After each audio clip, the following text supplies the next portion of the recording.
These are one of the carburetors off the Paul Scott V12s. They're the basic Zenith 550 series. This one happens to be a part number 8690. It's very similar to most all the 550 series, except that it's a lot bigger. And instead of having one venturi and one main nozzle, it has 4 venturis and 4 main nozzles, which makes it out with 3 carburetors per engine on a V12 and 1 nozzle for every cylinder. Fantastic. How long you been doing this, Jim?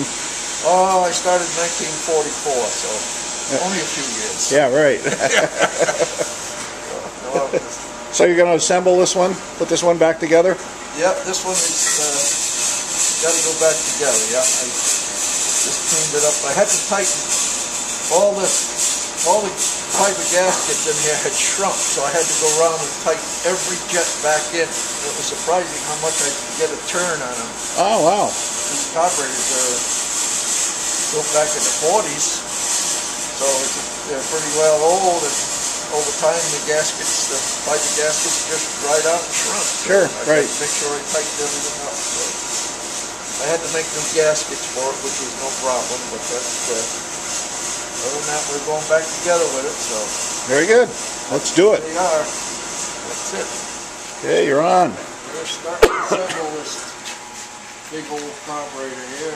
Put the venturis back in. Speak nice and loud.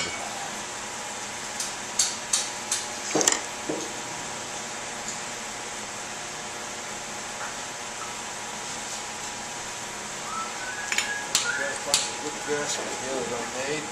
Ah, right. Nice back gasket. Got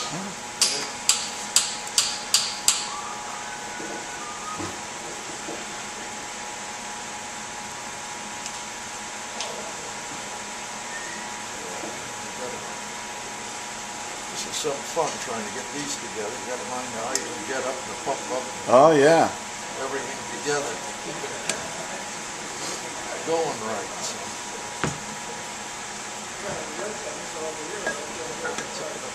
Here.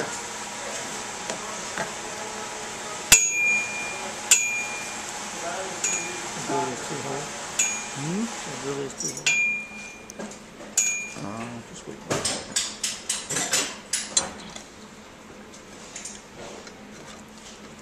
Yeah.